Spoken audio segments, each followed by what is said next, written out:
Okay, we got some content. I want some nasty. Are we having fun yet?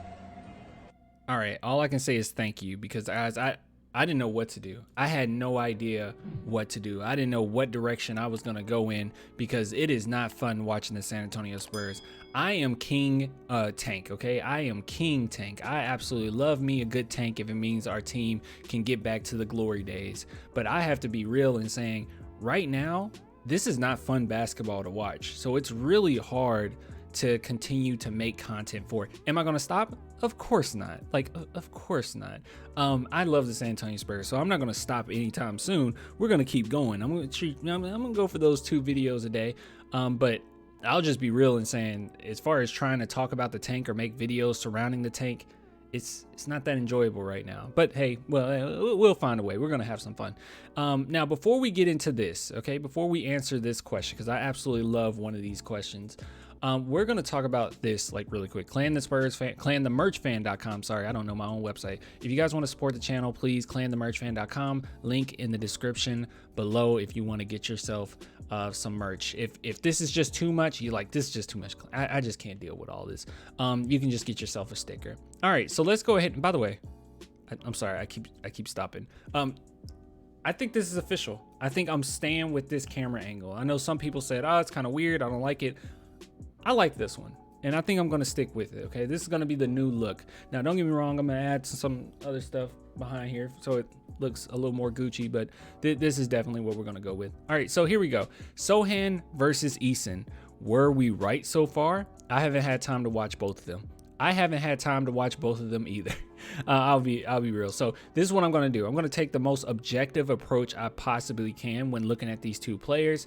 And keep in mind, and this is a bias, okay? I've watched way more Jeremy Sohan than I did Eason, but I'm going to take a very objective approach here, and we're going to look at a multitude of statistics in which I've come across over the last several weeks.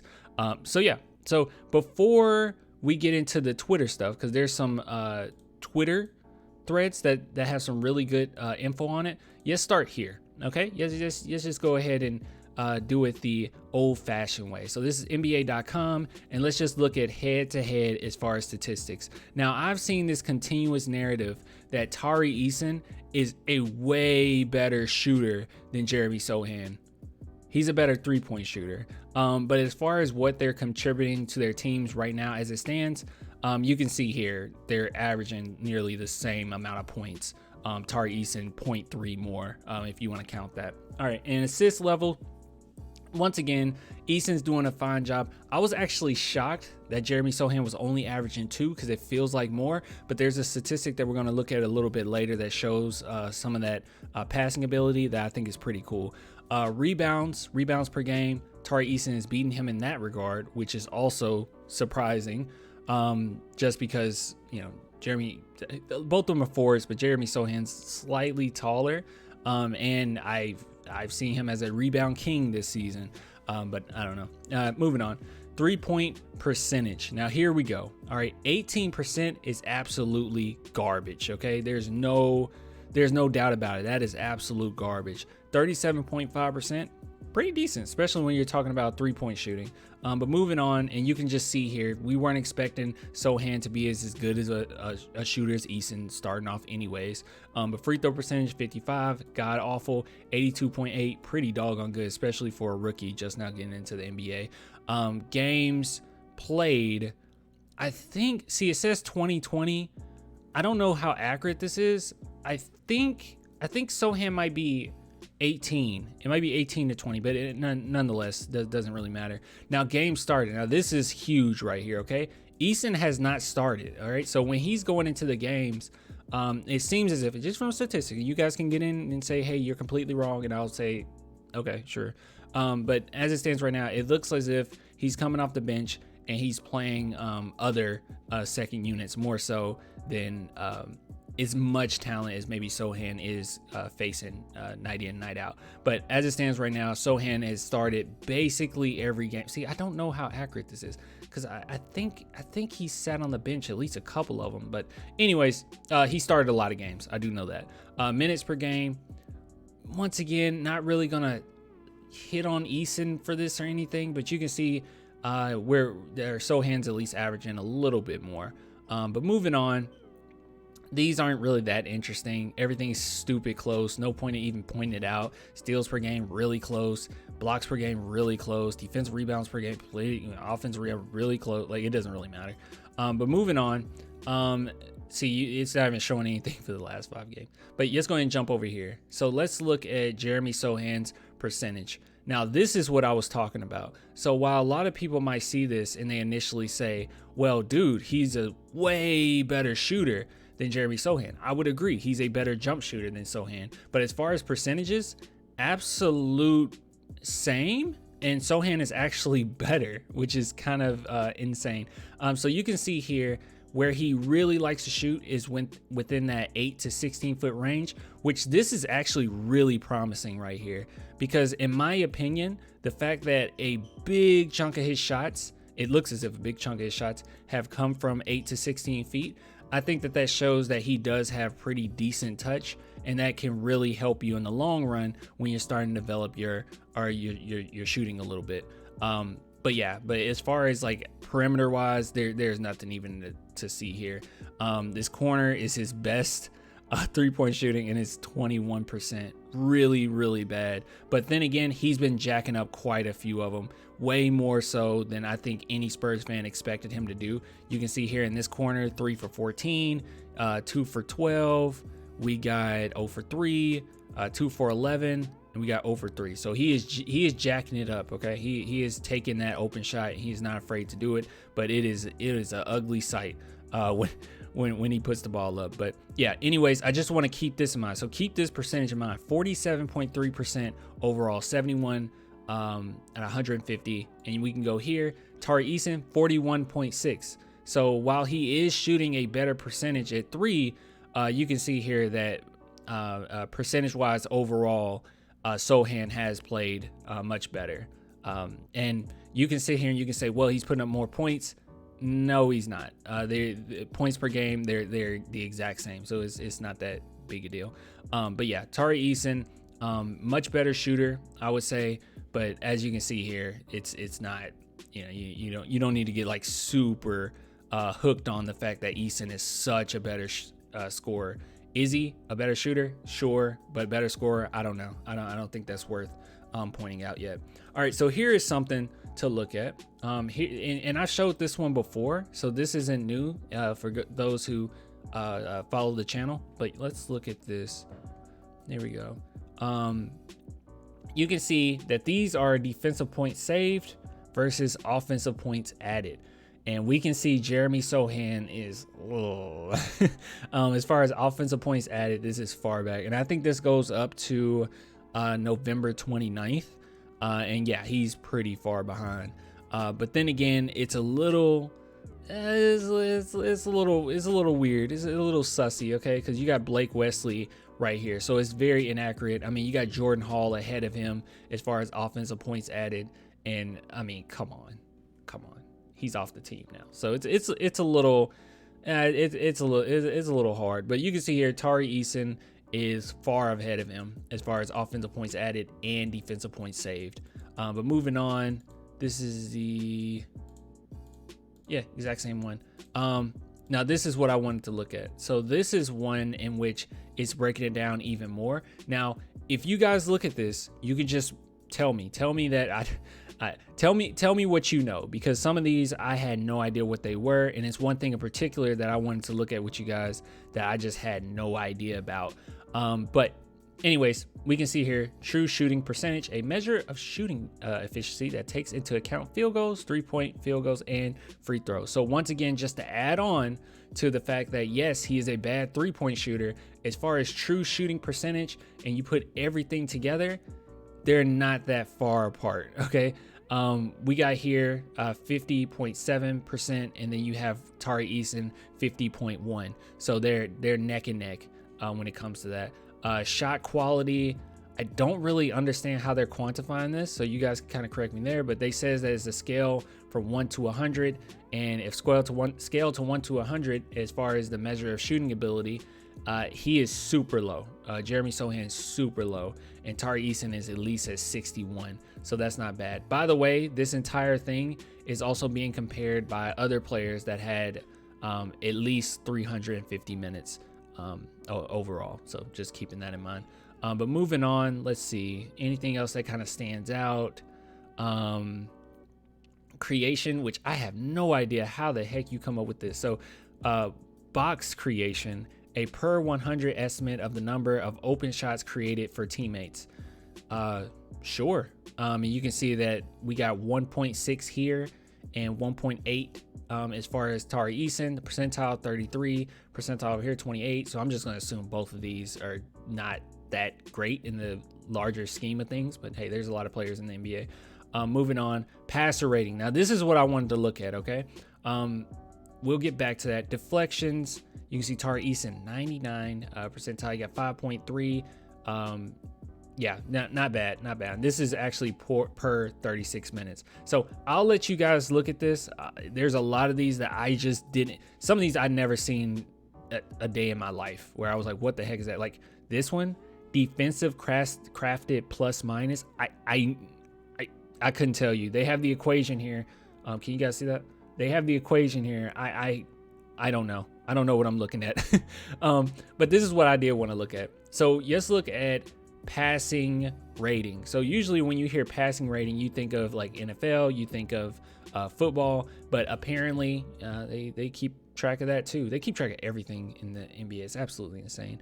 But passer rating. So let's go ahead and look at what that is. So he is at 4.3, and you can see Tari Eason 2.1. Even when we go up here, you see an estimate of the quality of player passing, and there's the equation. If you guys go ahead, take notes and do the equation with your favorite player. I don't know, but this is actually a pretty good Twitter thread that goes through what passer rating actually is when they're measured in the NBA. So let's go ahead and read this. Okay, he put quite a few things here, and this is pretty good. So passer rating is an attempt to measure this overall passing ability. Few, if an excel, and every component of passing and time and circumstance will influence passing ability. The key insights of passing ratings are: first, a high ratio of assists to load is a major indicator of passing skill. The more a player accrues assists per involved possessions, the more likely it is that he is finding the easiest shots for his teammates. The second is obvious. Layup assists are generally an indicator of good passing. They are the highest EV spot on the court, and finding them regularly as a percentage of one's overall assists is generally a positive. It indicates less dink and dunking to outside shooters. So I'm assuming that this is taking into account all of that, which is insane. But moving on, there's also seems to be a relationship between height and passing. Specifically, when the other signals are strong and the player is tall, he is almost always an excellent passer. So yeah, so I just wanted to highlight that just to show that he is a better passer. As we can see here, seems like a much better passer than Tari Eason as far as his passer rating. You can see 49 percentile, he's 17%. So he's much more efficient in that regard, and we would know that. And I think that this is a good stat because, like I said, when we go back and we look at the assists per game, this is why it shocked me. I'm like, he's only getting 2 assists, but then at the same time, even though it's 1 more assist than Tari Eason, it doesn't stop there. He is keeping things moving. He is a glue guy. These are completely two different types of players we're looking at here. But there was one more thing that I wanted to look at. Here we go. So we can look at wingspan, which I actually don't know how accurate this wingspan is, but this is what I recall is before the season started. I thought Sohan's was at 7, but I could be wrong. That's fine. But we can see here, Jeremy Sohan is a couple inches taller, but Tari Eason has a larger wingspan, and we all knew this. Jeremy Sohan is also weight-wise a bigger player. So it's said that height takes into account too when it comes to passing. So let's just make the assumption that him being a little bit taller could have possibly inflate his numbers a little bit as well in comparison to Tari Eason, but I don't know. I'm not going to make that inference there. But anyways, just wanted to show you guys this. A couple more things. Sorry about that. Rim defense. So if you compare rim defenses, so both of them are really good defenders. Okay, so I'm not trying to sit here and say Eason can't defend. Obviously, he is a defender. Okay, the comparisons to Kawhi Leonard is totally fine. I don't agree with it most of the time, but I think with Eason, I think is a fair comparison. But looking here, rim defense. So the difference between the field goal percentage a player allows within 6 feet versus who those same opponents shoot within 6 feet against all other players. Example, if Miles Turner allows 45% within 6 feet when he is the closest defender, but those players usually shoot 60%, then Miles Turner will rate as a negative 14%. Very confusing, but sure. I have no idea. Very confusing, but sure. But you can see here, he's 50 percentile. You have here Tari Eason at 18 percentile. But yeah, I don't know. Moving on, rim frequency. So rim defensive frequency. The percentage of opponent shot attempts at the rim where this player is able to contest the shot. Example, Miles Turner. They love them some Miles Turner. Miles Turner defends 59% of opponents' attempts at the rim while he is on the floor. So yeah, so we can see here as far as how active, this is how I'm interpreting it, how active Jeremy Sohan is around that rim. And it's 39.7%. Opposed to Tari Eason's 29.5%. And then as far as block percentage, both of them are basically the same.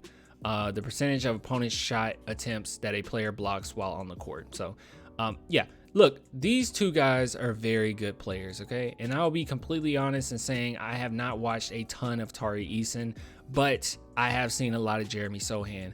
And I don't necessarily think it's a great comparison to compare Sohan to many of the other rookies in this class. And the reason being is because of the type of guy he is. He's not someone seeking for stats. He's not, I'll tell you this right now, even as good as I think Jeremy Sohan is going to be, even 5-6 years down the line, I don't think that he's going to put up major stats. I just don't see it, okay? I don't think that he's going to be like a triple-double guy. I think he's going to be capable of getting triple-doubles, but I don't think it's going to be like a continuous thing where you see it in the stats necessarily. He's just not that type of player. He's more of a glue guy. He's more of a get the other guys involved, and if you absolutely need me, I'll turn it on. And that's who he is. And that's a little different than a lot of these other players in his class. I mean, we're expecting this man right here, this beautiful man. Look at him. Hold on. I really believe in him, by the way. I really believe in Smith. We're expecting him to get much better, but that's who he's going to be. He's going to need to be a scorer for his team. Even Roddy the Body, he's another guy that can put up buckets, and that's what the Memphis Grizzlies are going to eventually really ask of him. Jalen Duren, same thing. Jalen Williams, same thing. Shaden Sharp, obviously. Jaden Ivey, obviously. Ben Carroll, obviously. And I think that Sohan is one of the guys that's kind of different from all the rest of the fray. Maybe apart from like Dyson Daniels, he's the only guy, at least in this class that I've seen, that is a true glue guy. Maybe Jake LaRavia, which, where is Jake LaRavia in this? Right here? Yeah, Jake LaRavia is right here. Yeah, maybe closer to Jake LaRavia, but yeah, like I said, that's who he is. Everyone else is more so, I'm gonna be a guy that kind of puts up buckets, or I'm gonna be a guy that's gonna be a spot up shooter when you're looking over here in this area. But yeah, just wanted to throw that out there. Just wanted to take a look at it. I know this was kind of a long video, but I thought it was fun to at least go through these statistics here. But hey, by the way, thank you so much. So this was a members only post. So if you guys want to support the channel, please become a patron, a YouTube member, only $2 per month. I'll get with you guys later, man. Thanks for the love. Until next time. Bye.